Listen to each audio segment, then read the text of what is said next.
What is up, my Lorcana Goons? Welcome back to the Quest with a Guest podcast. My name is Kevin, and you're going to be joined by me and Zach Stone today. Our guest this week is Frank Nicola, Lorcana Goons team member who got top 64 at the DLC Atlanta, won his set championships with Ruby Amethyst, and is a full-time card vendor. Frank is going to break down how he plays Ruby Amethyst, what his plans are for Fort Worth, and we even going through a Mulligan process on how to play Ruby Amethyst, this format, according to Frank, because he is a set championship winner. And at the very end of the video, we're going to go over some tips and tricks if you want to get into a full-time trading gig, just like the way Frank Nicola does. So sit back, enjoy the content, and stay tuned to Lorcana Goons. What is up, Lorcana Goons? Welcome back to the Quest with a Guest podcast. Our guest today is going to be Frank Nicola, who is a Team Goons member. Frank got first place at his set championships this past weekend playing Ruby Amethyst. So we're going to break down how we think Ruby Amethyst should be played this format, go over the deck list, go over some mulligans at some point, and even talk a little bit about the collector market, because Frank, like Zach Stone, my co-host here, is a full-time card vendor. Frank Nicola, how you doing today? Been kind of sick actually, but I'm fine for the most part. Like literally sick, right? Like you said, you woke up with a cold. Yeah. Yeah, sorry to hear that, man. But I mean, show off that Ursula's man and Ursula's card, bro. That's a couple $100 right there. Maybe make you feel better. Go buy some Okay. chicken soup. So I got this, which was kind of tacoed. So I'm trying to flatten it out with this top loader, and then I got this. Nice. Woo. Oh yeah, that That mat was look so that mat looks awesome. pretty cool, man. Yeah, that's the. Do you like it? Do you like that one more than the Stitch one? What do you think? Yeah, 'cause this one's like evil and dark, but Stitch is way more iconic. But this one matches the Goons theme, so I'm probably gonna be playing on this one from now on. Yeah. I'm not a fan of the orange color, personal, just like the color orange in general. But the mat's cool. I didn't get to play any set championships this weekend. Neither did you either, right, Zach? No, I got two lined up for next week. Again, Saturdays and Sundays are my bread and butter days, so I had to make a decision there. And then you and I are both all of us actually are going to be out all at Fort Worth, so that's another weekend I'll be gone, and I won't be buying and selling cards. But it's all worth it. We're trying to win these golden Mickeys, we're trying to win these Ursulas, and I myself love to compete, and Team Goons members also like to compete too, so that's why we have Frank on today. Mhm. But yeah, Frank, can you give us a little bit of a rundown of how your set championship experience was? I know you took Ruby Amethyst. We were talking about it throughout the week about like how you should play the deck, what deck you should play. So we have the deck list right here. Real quick, I do want to give a shout out to Lucas Serrano, because that's pretty much what we were talking about, like in terms of whose deck list to copy and where to go from there. And you pretty much went with that list minus one Be Prepared and Played one Brooms, right? So shout out all the Broom Goons out there. Tell me about the list. How did the tournament go for you? How do you like Ruby Amethyst this format? Okay, so I took this same exact list to two different set championships, and then the first one I got first after Swiss, and then first, right? Awesome, clean cut. The second one I ended up bubbling and getting ninth. So this deck list is actually just should be perfect, except maybe one or two cards off.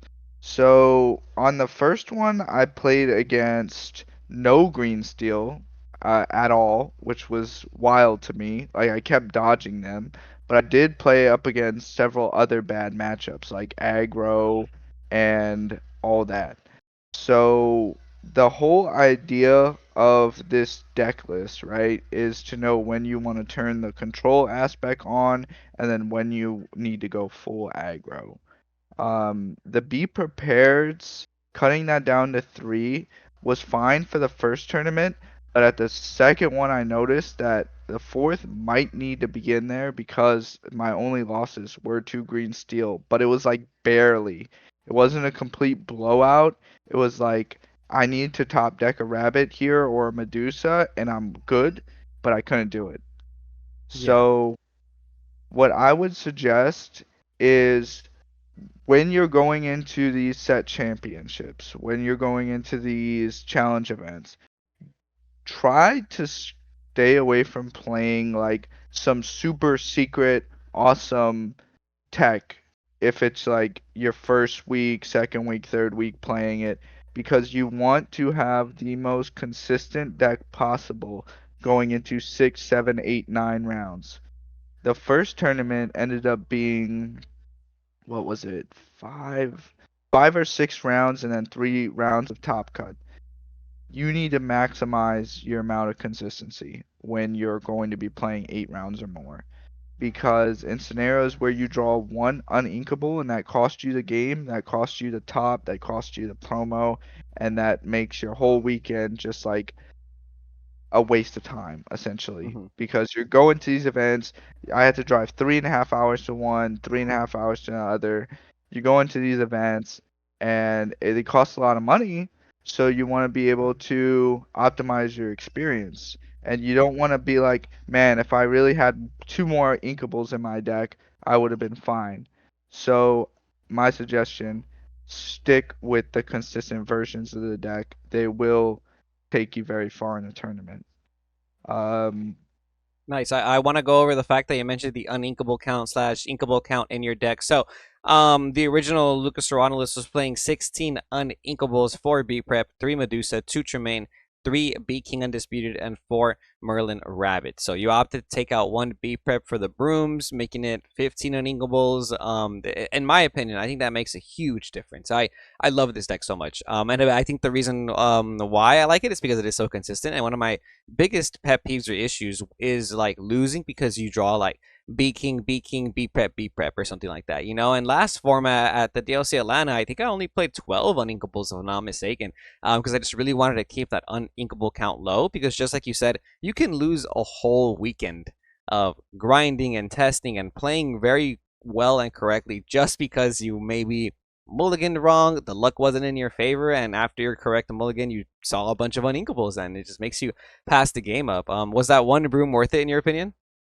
oh, 100%. So like I hard mulligan my hands like all the time, especially if I'm going first. I want to see specific combo lines. I want to see that Chernobog or the one drop versus like you getting that one drop in against the mirror or against Sapphire pretty much puts you way ahead of them because a lot of people are taking the one drops out. So you getting that 1 or 2 extra lore late game will just win you the match. The amount of uninkables, I think, is very important to think about, like Kevin mentioned. Also, the amount of early game, I think, is another thing to mention too. That this deck has sort of became the control deck and has now became the aggro deck, and I do love to see the amount of pressure that the Lucas Serrano's list does have. It has the Flynn Riders, the Sisus that quest for 2, and just goats and rabbits always doing its thing. What did lines of play did you find yourself more commonly making, Frank? Because I do play Ruby Amethyst now myself, and I still not struggle, but I'm still only going aggressive when I have a certain amount of lore. I'm usually valuing advantage and card draw up until then. So what do you think you were doing, especially at this weekend set championships?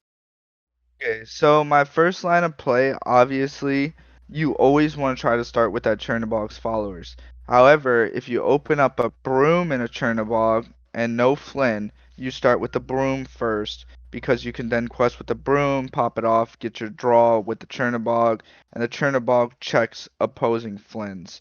So I always try to start with the Chernobog.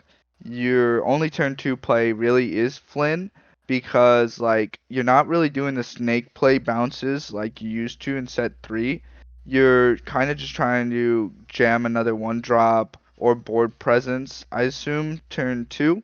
And then turn 3 is when you start getting super aggressive with the Sisus, the Maleficent. I don't see why people are cutting Maleficent. Maleficent is very consistent card, helps you get that draw. People will use removal on it for no reason. It's super important in the deck.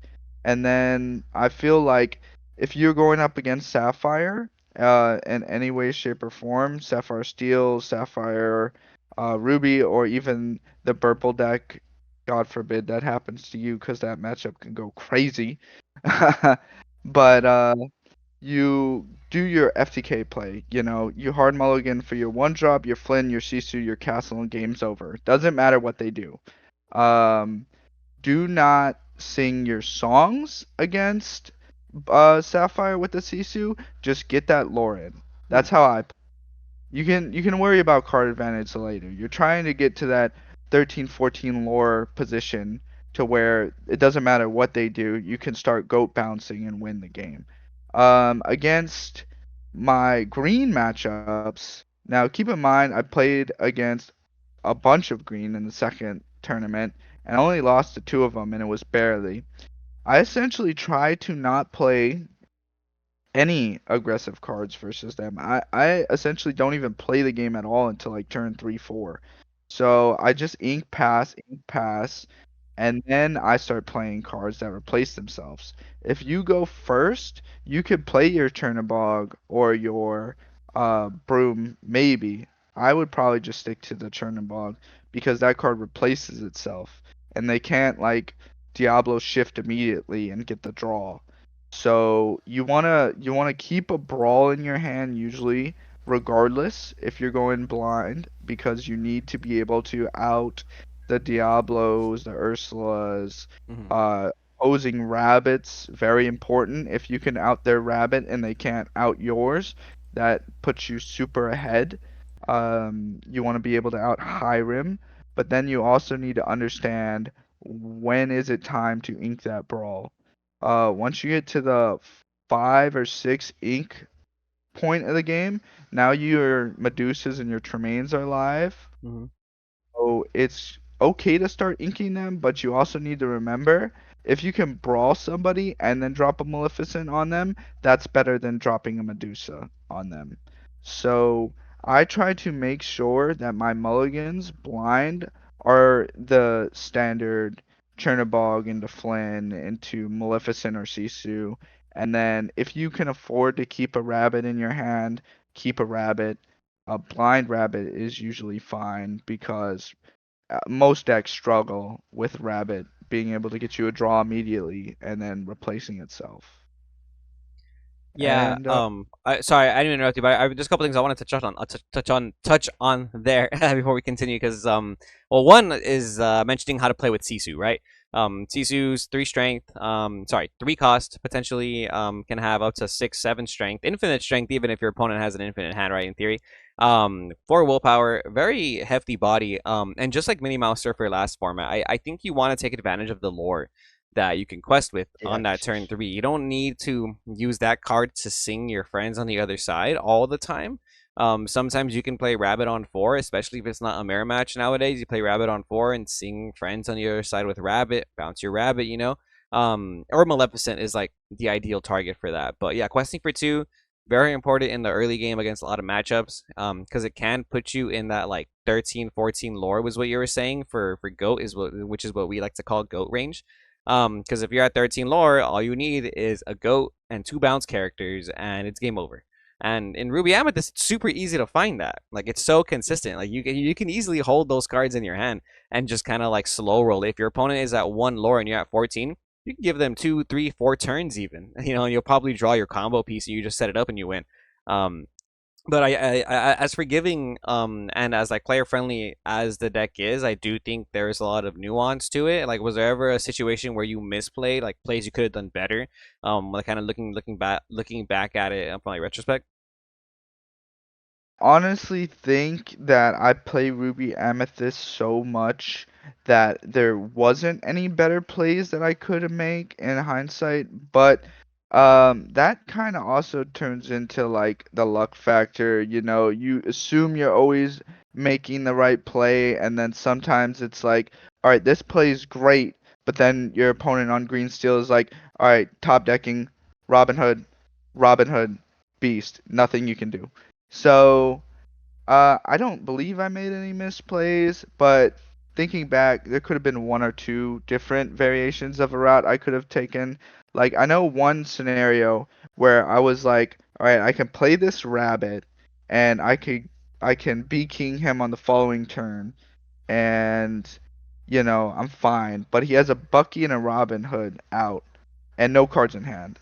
So I'm like, if I go ahead and be king him here, I am safe from the Robin Hood, because if he sacks out the Robin Hood, now he's never going to quest with the Bucky, and he has to top deck a Floodborn.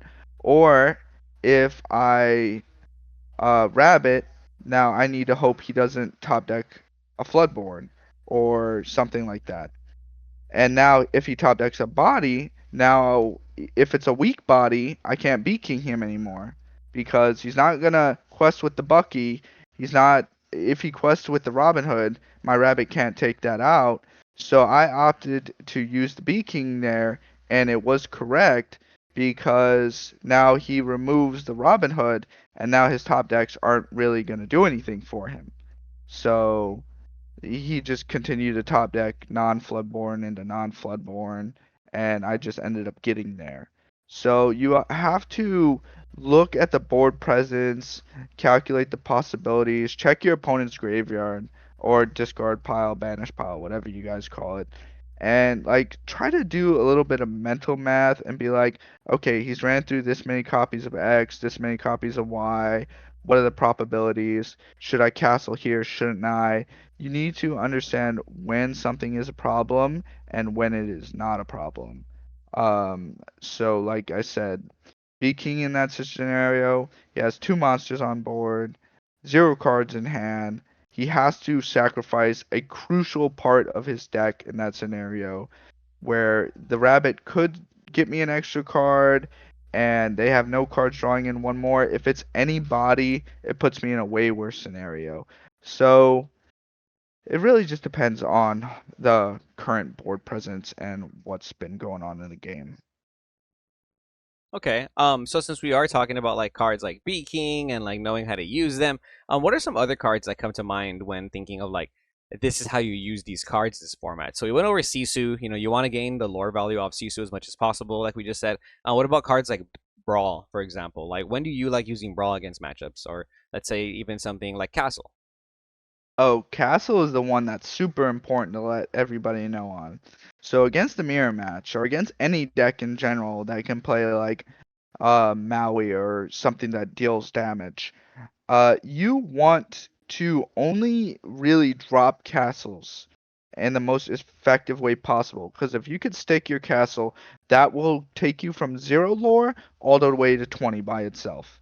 So against the mirror match, I see a lot of people just jamming the castles down, and I have one body on board. And by the time you can drop the castle, that you're going into 5 ink the next turn. That's Maui range. So if I have one body on board and you drop the castle, I top deck any inkable. I play the inkable. I play a Maui. Now one of your most crucial cards in your deck are gone, and I now have a Maui and an other monster that you have to deal with, and you have no castle. You wasted your turn 4 play, or turn 5 even. So I assume that the only correct time to drop castles is when you can A drop two at once after you've been be prepped, or when they have no board presence at all, because now the castle is guaranteed to gain you at least 2 lore at the very least. So my thoughts on dropping castle: no board presence. Do not drop it while there's like even one strength characters on the board. Like if they have a Hiram, they could just Hiram Maui it.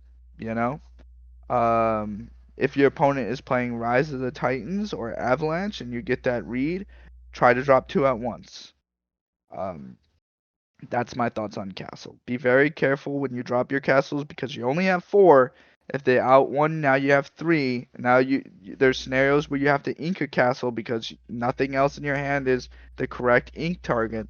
So be careful with your castles. It's the best card in your deck. Brawl, brawl. I'm only really trying to brawl rabbits, Diablos. If they go for Bucky and they started with a Robin Hood, sometimes on my 3, instead of playing something like Maleficent or whatever, I'll try to get rid of the problem right then and there so you don't have the shift Robin Hood on 3. Because if they shift Robin Hood on 3, it could be really, really bad for you if they went first. So I don't I well no, you would have to go first in that scenario, sorry. But yeah, sometimes you have to brawl the shift target before it resolves. Ursula, Deceiver of All. This one is rough. So a lot of people will do this to you. They will throw an Ursula, Deceiver of All at you, and it's bait. And they want you to brawl it so they can drop the Diablo on you in the following turn. So try to count how many times they've inked a song, if they shifted already, and let that determine what is the probability, even if they have the sudden chill, let the storm rage on, or strength, how much that will actually affect you. Because there's a reason why a lot of people are cutting Ursula Deceiver of All from their deck. It is a bait, so try not to use your brawl on that unless you're guaranteed to lose if they sing said song versus you. Uh, uh, the Sapphire target, Hiram. It's the biggest target in the deck. Get rid of Hiram, you're fine. Um, in some scenarios against the mirror, you are gonna have to brawl the Flynn on 3 because you didn't open up your Sisu or you drew an extra card, so their Sisu will be bigger. Keep in mind, if my Sisu is bigger and then you are weaker and then you draw and they would be the same, they would still gain the 3 lore because Flynn checks as soon as you start your turn, not after they draw. So keep that in mind. Sisu and Flynn works a little weird. Oh wait, whoa, hold on. So if you have 6 cards and I have 6 cards, wait, let me rephrase that. Yeah, if you have 6 cards and I have 5 cards, no wait, would it be 6 cards? Yeah. So how would that work exactly? Like, so basically, if I have more cards than you, before I draw my card, like I'm gonna gain the lore. So Flynn gains the lore Yeah, before you draw, like it's ready, set, draw, right? yeah, The set is when all the conditions are checked. yes. So if our Sisus are equally balanced or mine is slightly weaker, Okay. and you go and you draw, and that would put mine stronger or at the same stats. Because mine was weaker before you started your turn, you will gain that 3 lore, and a lot of people do not know that. Okay. Yeah, So, very important to know that. Yeah, super important to know things like that. Thank you, Frank, for that. And because I just forget. Like I'm so used to like obviously other card games that the way the phases work. I forget sometimes that Lorcana's phases are a little different. You gain the lore with locations before you draw your card. Same thing with Flynn, I guess. You gain the lore from your Flynn before you draw your card. Wouldn't that also mean that if you're gonna win off of Flynn, but you're also gonna deck out, you win before you deck out? Same reason with the yeah, castle. yeah, yeah, I believe so. Love that. And the mirror matches, you will get in deck out scenarios if you both open opulently.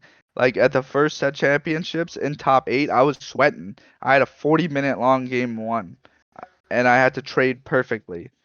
So, you have to be very like, you have to pay a lot of attention in the mirror. I have not lost a mirror yet, so you have to pay close attention. The only mirror I've lost in tournament was to Tobias in top 64. So that is it. Every other mirror I've ever played, I have either 2-0'd them extremely fast, or it was a long paced out game and they got 2-1'd. But I love the mirror. The mirror is like if you ever played like Yu-Gi-Oh or whatever, I would like kind of say it's like a Sky Striker mirror or something like that. But it's very thought oriented. You have to think like several turns ahead, and I love that about this game. What are some cards? Now, I like to always go back and say that, certain decks follow certain rules against certain matchups. What are some cards you never ink in the mirror match? Like cards that you have in your hand that you basically promise to yourself, I will use you eventually. What are some cards you know, never ink? Okay, so you never ink Be Prepared because you can't. No, I'm kidding. uh The ones that I try to stay away from inking is I will try my hardest to stay away from inking the brawls until late game. Sometimes you have to, but that is a lifesaver card. I try to not ink my goats. Sometimes you get put in scenarios where you have to ink your goats, but I really dislike inking goats because you will, so you'll forget. you'll forget how many you've inked and be like, all right, my only win condition is goat here.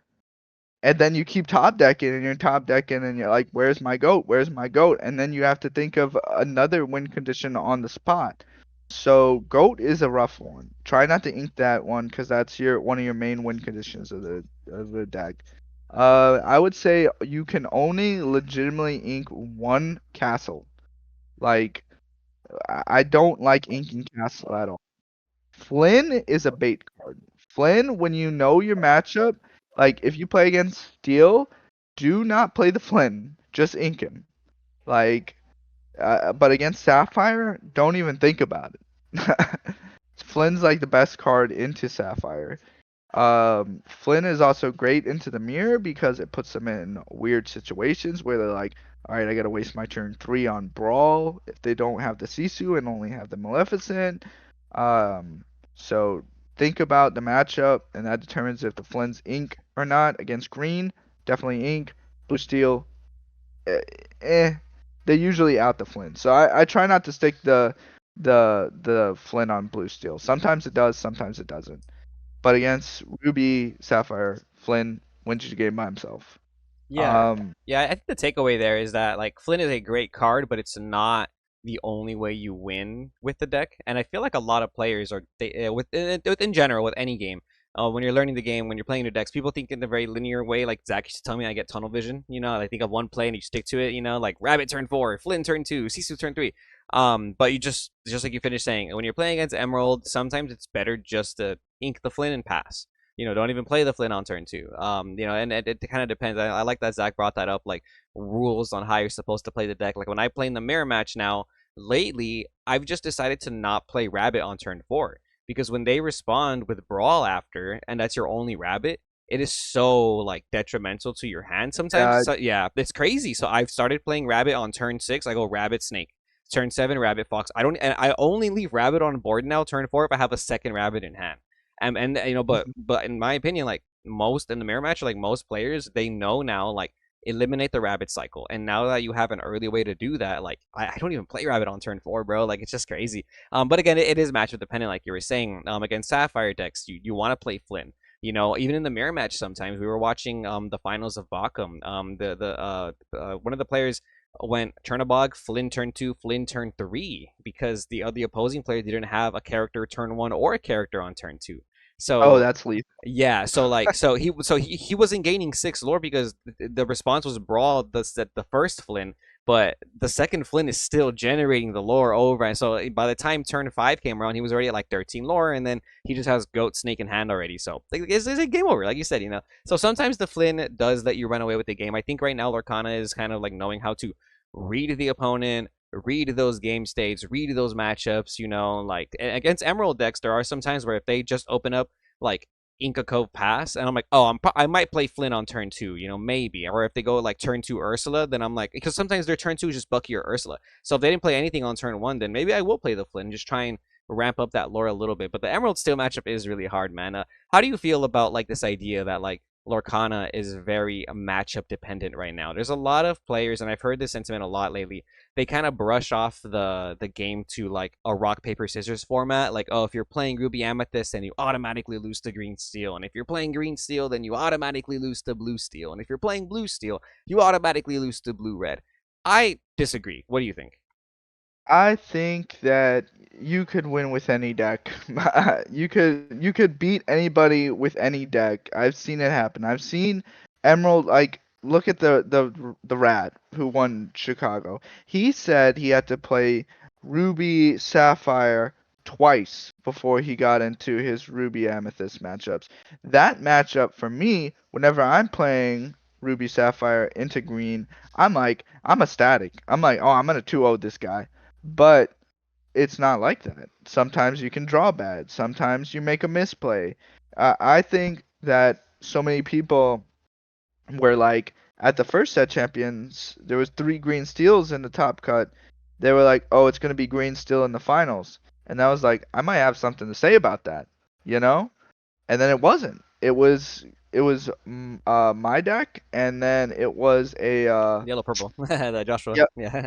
No. It was I'm talking Amber Steel. about Amber Steel in the set championships. Oh, for your set Uh, champs. Okay, yeah.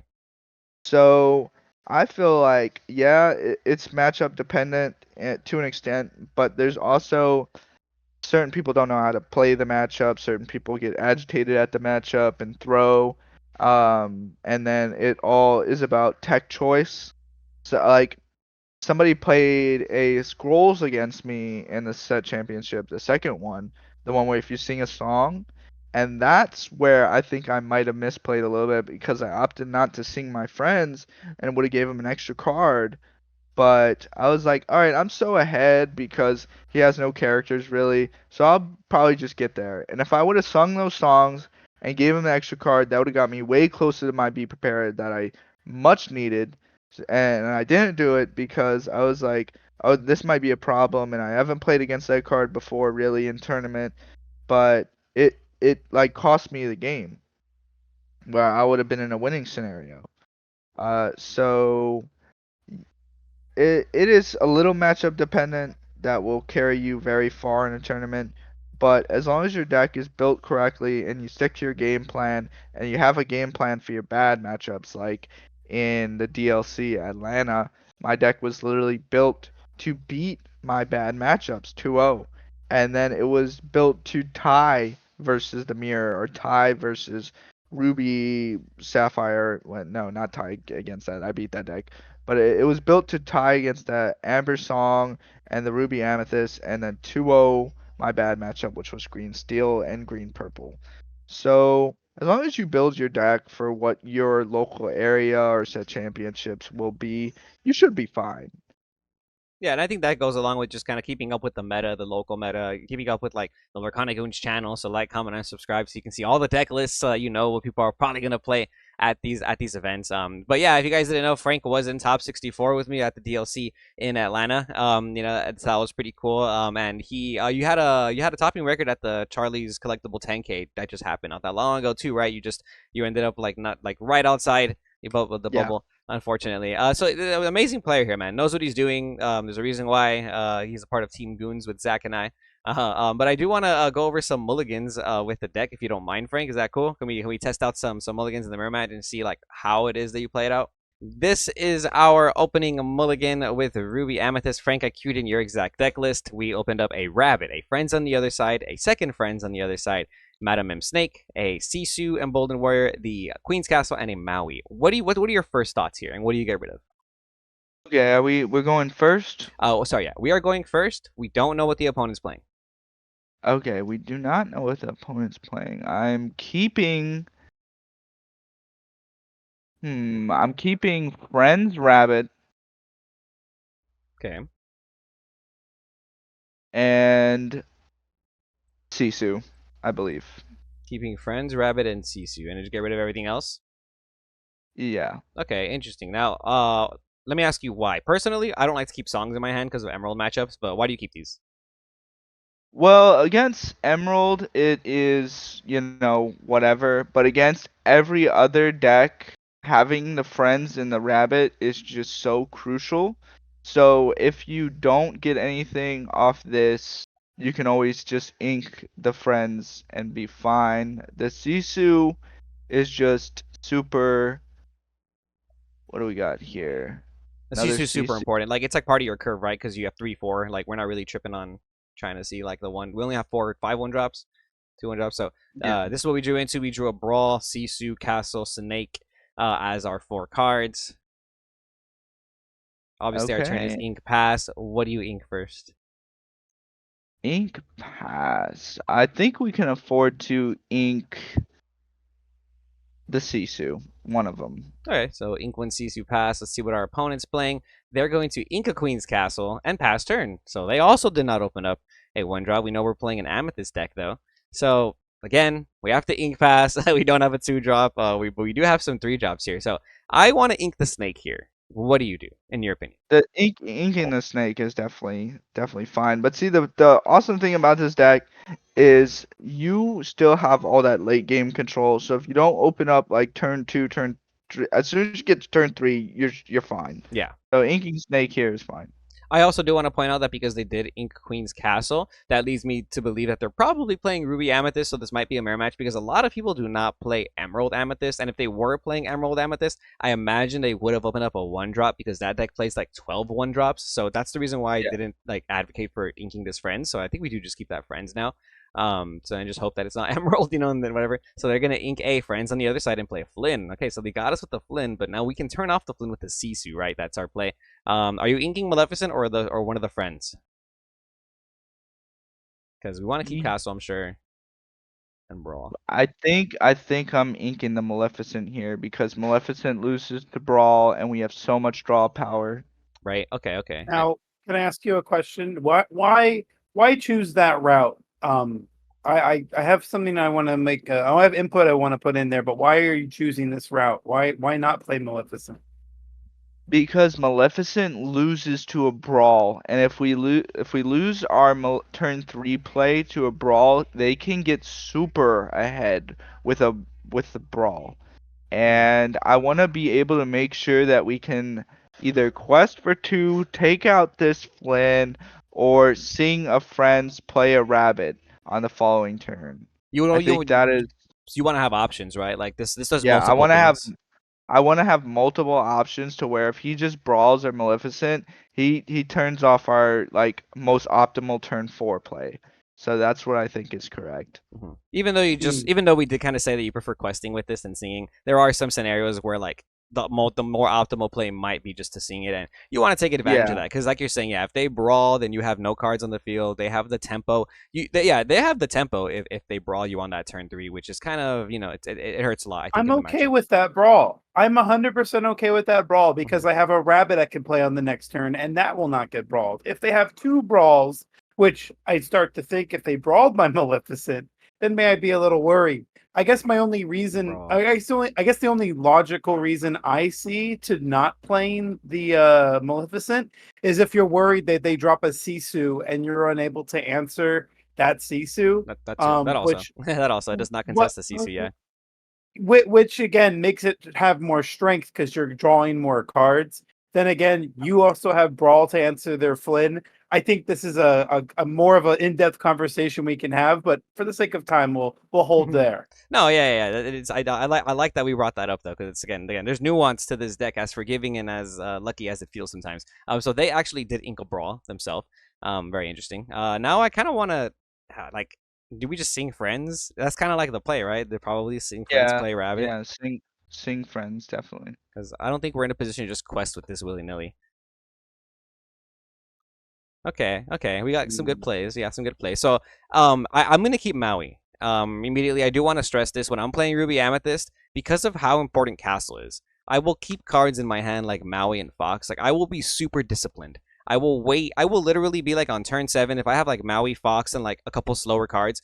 I'll like hard play Friends and pass turn and hope my opponent assumes that I have like B prep Medusa, and then they slap Castle really confidently, and then you just smack them around with the Maui and the Fox. And like that's something that I've learned really like recently with card games, especially with Lorcana and this deck, is how to be patient with those plays. So I'm not gonna ink Maui.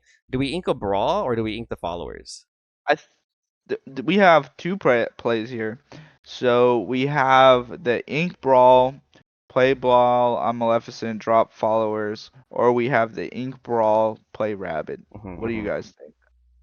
I don't want to use Brawl, I don't want to use both Brawls on the Maleficent, like having to get rid of this Maleficent and kind of follow up with the Chernobog. Like I guess personally I don't value this Chernobog too much in this scenario. Kind of want to play the Rabbit. But we did just also say that we don't want to play Rabbit on turn 4 because if they brawl the Rabbit, it sucks. We don't even have any bounce characters. So why can't we just hard cast Friends? I don't like that. Why don't you like that? Why are you yelling at me? I just don't like that because no, I just don't like it because I feel like we sacrificed a lot of tempo there. We would waste a whole turn drawing 2 cards, and you've said it a couple times before in the past that you could have all the cards in your hand you want in Lorcana, but if you don't have like board presence, if you don't have tempo, if you don't keep that rhythm going, I do feel like you fall behind. Especially in this kind of matchup, So I'm a little patient with the Friends. Like we can sing Friends with our Maui maybe even like 2 turns from now.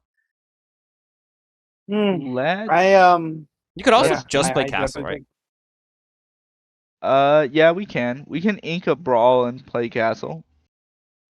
Then they have to answer I the. would much rather ink the Wait, followers wait. We can't play castle because Fox. than Fox. Oh, Fox, you're Exactly. right. You're right. Can't play I castle. don't, I don't, So I'm pretty sure I it's don't play ink. I Castle think it's there. ink followers and play rabbit.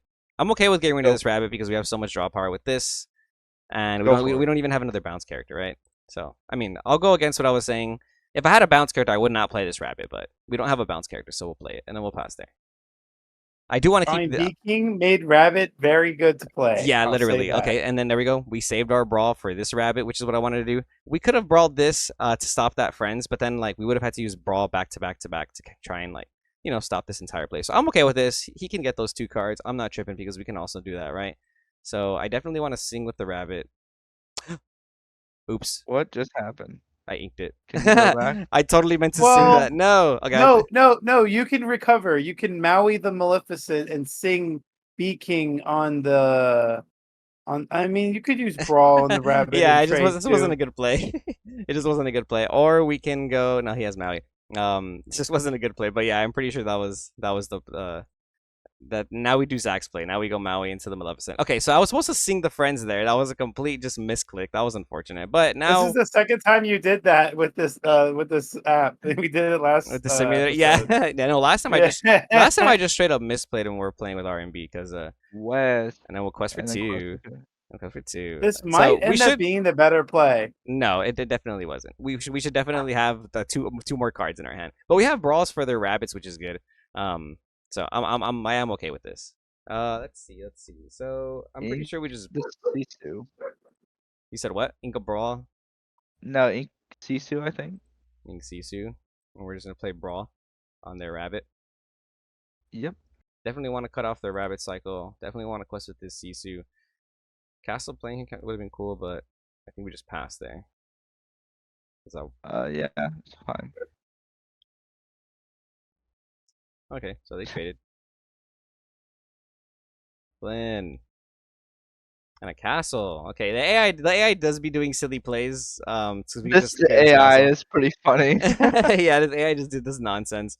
Do we all in? Do we all in? Ink Brawl, play Castle, kill Castle. I think so, because like at this Yeah. point we're just trying to win the game. We can't get our what's it called? We can't get our castle killed. It's gonna gain 2 lore. If they spend the turn, be prepared. Using be prepared. Then our castle just gets value, and we draw a card off the rabbit. Oh, there we go. And I think that we win the game. We have Tremaine to answer any of the. Oh, what the? Oh no! Whoa, no! Oh, what? I forgot that I put that in this. You see, Zach, you told me to put that in the Ruby Amethyst list, and I actually put it in. That's so funny. Because now, if he top decks Maui, ooh, we're not in a good spot. Ooh, dang, and he didn't beat prep either. So I kind of don't even want to play this Tremaine now. Scary, very scary. I have to pause it. Very scary. Okay, so Okay. Peter Pan's Shadow. We're just gonna go ahead and move. I think we're just gonna move our guys to the castle because there's no way he does not have B prep. So we'll go ahead and do that, and then we will. I don't even want to play the goat. Play goat and move it. Yeah, move goat to the castle, and then let's hope. Let's hope the castle We put him on survives. better have it. I will Put quest. him on better have it. Literally put. We're gonna put them on better have it. Put them on better have it. And even if they have it, it's fine. Our castle's still generating us lore. They played Chernobog first, so I'm assuming they don't have it. But come on, they haven't used Fox at all. Oh, okay. I think it's just Maui. Yeah. Yeah. All right. I just want to run away with this game. I just want to quest. I just want to quest to victory. Oh look, Fox. I'm pretty sure we win. Oh, this is goat range. We got into goat range now. Look at that. Look at that. We're officially in goat range. We're at 12. 13 is goat range, but the thing is, you see that we have multiple cards to play. So once I play this Fox, this does put us back in goat range there. 13's official goat range. Now we just need 2 bounce characters and or one of these goats to stick for more than 1 turn, and we just win. Like, we just win this game now. It's actually hilarious. Sick. Cool. And that's how you win. You just got to get to 12, 13, 14, and you got to see the goats. You see goat, bounce, that's 20. That's literally 20. They have 4 lore, so they're not going to catch up to us anymore. Doesn't matter what they do. Goats are too good in this game. We get rid of our Fox. That's fine. I would love to And see a beef at 2, 4, 6. that Queen's Castle should just be dead, by the way. So the Yeah. AI is You're right. The AI it, is doing silly plays, but we still we got ourselves oh, into go range, and we drew the snake to and make we it yep, even and we to make it game on board. literally there you go. See, and you always got to tell yourself that you're gonna draw the snake. Like you always got to tell yourself that you're gonna draw a snake. You know what I mean? So that's how you win with Ruby Amethyst. Play into your outs, play into those games, and tell yourself that you're gonna see snake. You're gonna see goat when you need to. Zach, Frank, thank you for playing that mulligan with me. And Frank, thank you for showing us how to play Ruby Amethyst like a pro. I know we're kind of going back and forth there, figuring out what star I play. We have a difference of opinions, and I think that's a good thing to have in like a friend circle when you're playing a game competitively, right? You're able to kind of bounce off ideas. When do we play the rabbit? When do we sing the songs? Obviously, I misclicked and I sang that song incorrectly, so that put us in a weird position. But you did show us how to recover from things like that, or like when to play a castle and when to capitalize and how to put yourself in goat range. So for that, I do thank you. But before we call it a day, I do want to go over some more information. As you can see in your background, you have an inventory there with some Chick-fil-A, but you have a bunch of cards behind you because you're a pro salesman too, right? Like you're a full-time card vendor. Yeah. All right, so tell us a little bit about that, Zach. You too, and this thing, Zach is also a full-time card vendor. So like we have two people who professionally make their living off of card games, not just Lorcana, a variety of stuff. So would you guys like to kind of get into that a little bit? How is that possible? How do you do that? And I guess if anybody's watching who is getting into collecting it to that degree, like what advice would you have for them? Okay, so the way I got into it was I was always playing these card games like Yu-Gi-Oh, Pokemon, Magic, whatever. And I was like, playing is fun, but how am I supposed to like continue playing constantly? And traveling and all that is super expensive, so I was like, let me start listing some of these cards on eBay originally. And then from eBay, it migrated to TCG Player and then Facebook groups and then yada yada yada. And then it was like, well, I'm making more doing this than I would be making doing anything else. So that's how I started selling cards. And I noticed a lot of my friends were getting into it, and I would just bounce off ideas, what could make the inventory flow better, what's better to buy, and that's how I started vending, and it's been doing really well for me. What year did you start, Frank?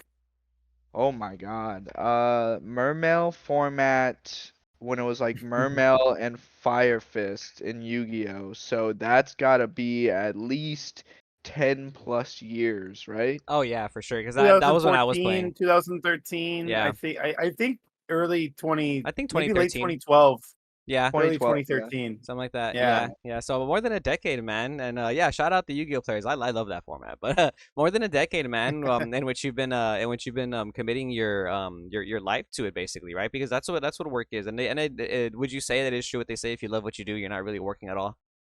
Yeah, but it is very tedious. I would say this, it's not for the faint of heart. You're gonna have, if you get a decent like collection or whatever, you're gonna like turn your store on and off, and then like you're gonna wake up to hundreds, sometimes even thousands of orders, depending on if it's a TCG sale day. And you gotta make sure you have your friends helping you, or if you can pay employees, anybody really helping you. I got like 3, 4 people that help me on and off all the time. It's not easy for one person to be doing it. I was a one-man army for many years, and it's too hard to constantly take in inventory and do it all yourself. So like when you say inventory, like you're talking about just cards in general. So like you'll go out of your way to find people's Yep. collections. Like, are you buying booster boxes? Are you more so just trying to find people who are getting rid of their stuff, singles, for example? Okay, so I'm a bit of a gambler, so I will buy booster boxes if I'm getting them at the right price and, roll the dice. Sometimes you won't pull the best, but that's fine because now you're taking that as a loss, but you're now feeding your hobby, which is fine. But I would say if you're trying to make a profit, stay away from that. Don't buy booster boxes unless you're getting them for a really good price. Don't buy booster packs unless you're getting them for a really good price. Don't be like, I'm gonna go buy this pack from Walmart and pull an Elsa Enchanted. That's not gonna happen. I'm about 15 to 2,000 packs in and still haven't pulled an Elsa. So, but I've bought multiple Elsas. So what I typically like to look for when I'm buying a collection is typically, you know, most people or most stores typically will pay anywhere from 40 to 70 to 85% if they need it for inventory. I typically try to stay in the 70 to 75% range, depending on game, a little bit less if it is like a game that isn't played per se. And I like to look for my collections on Facebook. And a big thing that people are not actually looking into when they're buying collections is Facebook Marketplace. Like, I have found some of the most absurd collections for very good prices on Facebook Marketplace. Now, a lot of people don't like to, they're not as social, maybe, but in order to be a vendor or a card salesman, you have to be extremely social. You got to be respectable. You got to understand, when your offer is disrespectful. And if that's the case, if you can already see that maybe the seller wants a little too much for something, maybe it's not the buy for you. You got to know when you can buy something and turn a profit and when it's time to walk away. And that is where a lot of vendors struggle. Yeah, definitely agree with you with that, Frank. There's like I sort of always have to I have like a conversation with myself, and that's usually based on like who's selling me stuff, what they're selling me. I also like to consider like previous past interactions I have with people. So if I've built a good relationship with somebody that's selling me cards, let's say they sell me cards, excuse me, once every couple of weeks, I don't want to like disrespect them and offer them offer them low on cards. Usually I have to decide if the cards are worth paying like a higher percentage on. And if they're not, I usually kind of like break it down to them and let them know like, hey, I know what you usually expect from me as far as my offers go. I won't be able to come that high today, and I don't want to like lowball you. So I usually ask people because I vended a space where there's multiple other vendors. So Frank has a little bit more of a luxury being in like a smaller area. I think less competition, but I'm sure he has competition still. He does. But I digress, and I usually just let everyone know if I wouldn't want to disrespect them and not lowball them, that they can shop it around. There's other vendors for them to go to. If I had the luxury of just being like the only vendor in like a 8 to 10 mile radius, then maybe I would feel a little bit more willing to, make an offer and understand that like there's no one else that's going to buy these cards from them. So my offer is going to be the best offer they'll hear from miles away. Um, and that being said, a lot of local game stores feel the same way because they're the only store in a 20, 30, 40 mile, radius. So they have that monopoly in their market in that area. And like Frank also said too, like kind of figure out which buys are better for you. I've come to learn that like buying the more expensive items can be more of a burden for a vendor. Um, you can take on the risk. I think it's really important to always mention that this is like a risky type of entrepreneurial business. Like you are taking a risk doing something like this. So if any of you guys are watching, like had thoughts of getting started, just keep in mind that like whatever amount of money you choose to start with, you have to have I would have the same amount of money as like a backup savings essentially, because you don't want to go in and buy something that doesn't make you money and not being able to sustain yourself from it, because this is you'll take wins and you'll take as much losses. And if you're not smart with moving your cards, if you don't know where to move certain things, if you have only a certain market, then strategize and only buy cards that you can sell. So if you have a very competitive scene, stay away from the collectible stuff because you're not going to get rid of it to anybody in that area. Buy the playable staples. Pay 70 to 75%. Hmm. Make your margins that way.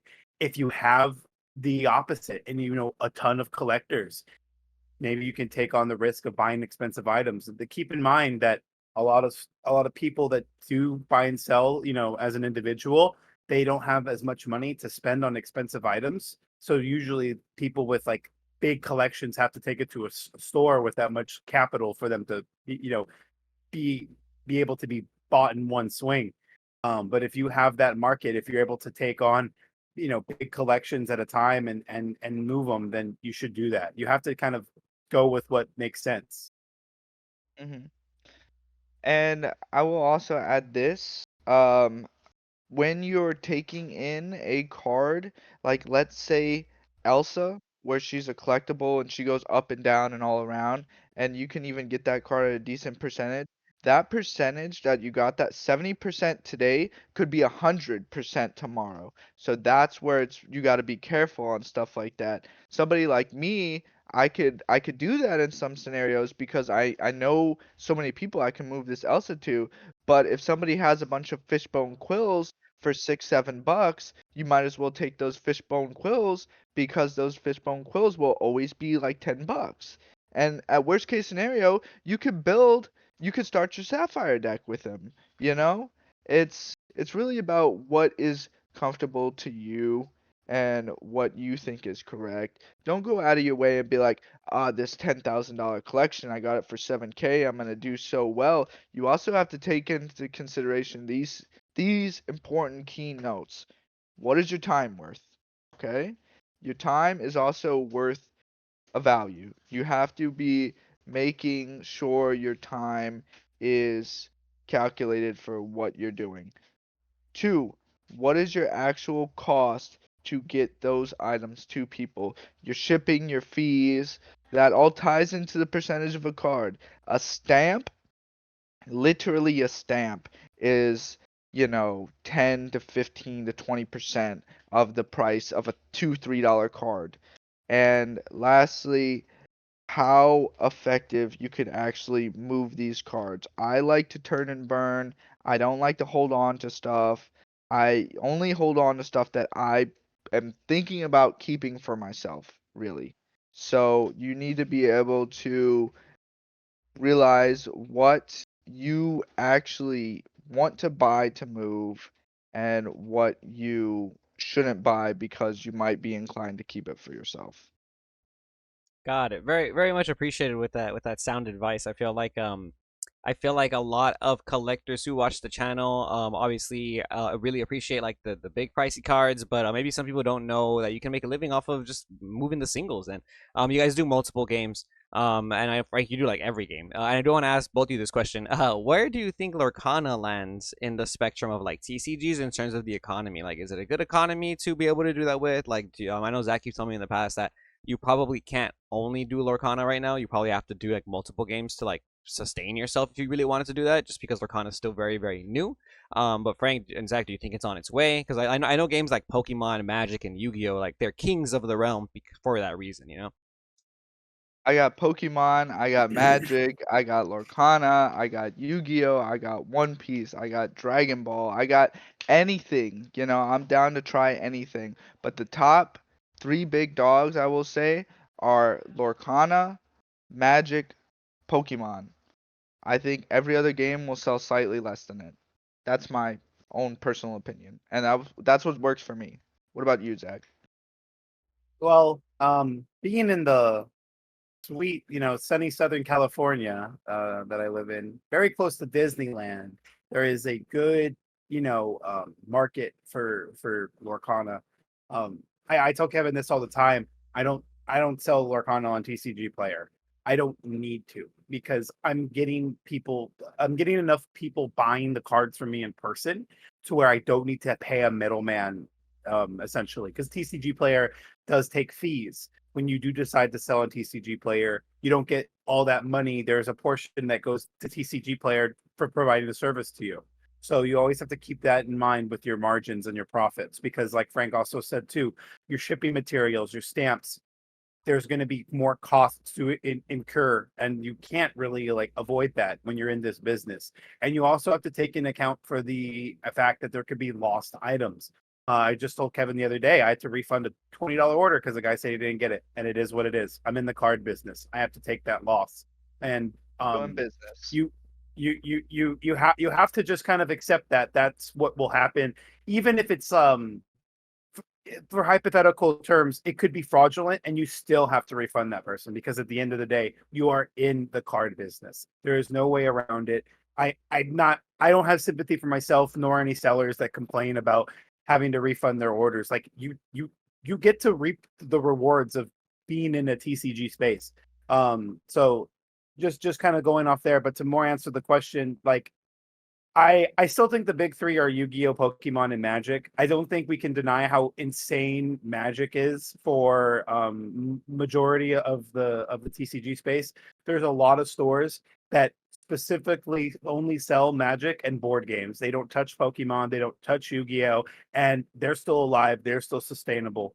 That does say something. So Magic is for sure bigger than I think we both all can imagine. And I think none of us think about it right away because we're not Magic players. We come from Yu-Gi-Oh, we play Lorcana, and we dabble into other TCGs.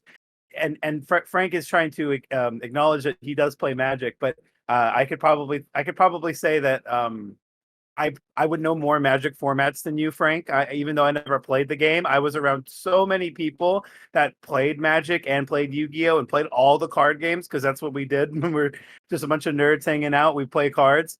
So I've always known how big Magic can be, and Magic seems to be very safe for investing because you can get cards that are what is called on the Magic reserve list, meaning these cards are never reprinted.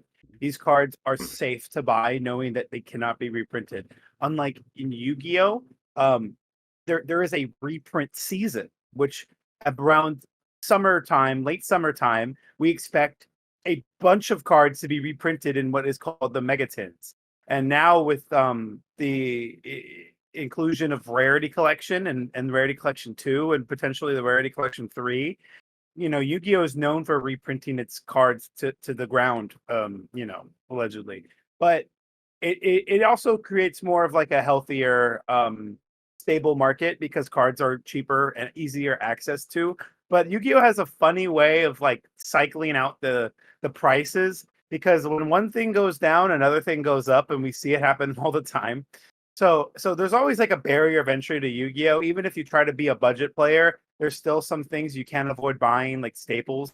Lorcana has staples too, but unlike Magic, where there is a reserve list for Yu-Gi-Oh cards, you can try to bring up multiple cards that could potentially not be reprinted, but it's not the card itself getting reprinted; it's the rarity the card's in. All They right. even reprint our prize cards, and I will end with that. Yeah, that's a really good point. They'll even reprint the Yu-Gi-Oh prize cards. No, thank you so much for that advice, Frank. I appreciate it. And yes, I can attest to the fact that it is hard. It is not an easy thing to do. I sell cards on TCG Player on the side, and I have to turn my store off like every other week because it stresses me out. And I can only imagine how it is doing it full time and doing it in person. I've also done the side hustle. I'll sell cards through Facebook Marketplace and try and buy stuff too. But it's a hassle to keep up with. I mean, obviously I have my day job too, but it's a hassle regardless. It's hard. It's not an easy thing to do. So, but I do commend you both for being able to do that, man. It's really cool. But yeah, man, that's all the time we have for this episode of Quest with a guest. Frank, thank you so much. You're an awesome card game player. Your life is card games. You make money off of it, and you're a cool dude. Thanks for being part of Team Goons as well. Look out for us at Fort Worth. All three of us are gonna be at the Lorcana Challenge in Fort Worth, Texas. We got to get those Mickeys, bro. We got to bring them home for Team Goons. We all want to get first place. We look forward to seeing you guys there if you're going to be there. Zach, do you have any final words? I jokingly like to say Frank and I are like the same person because we play cards for a living, we buy and sell cards for a living, and there's other things about us that are kind of similar to joke about. But the one thing Frank can't say he will do is say my line. And thank you guys for watching Lorcana Goons. Always stay tuned to Lorcana Goons, and this is Quest for the Guests, the place where you can lore for more. Sick. Frank, do you have any final shout outs before we call it a day? Can't say those final words, but I'm not gonna. Thank you guys for watching, and I can't wait to catch y'all at Texas. All right. We'll see you Goons next time.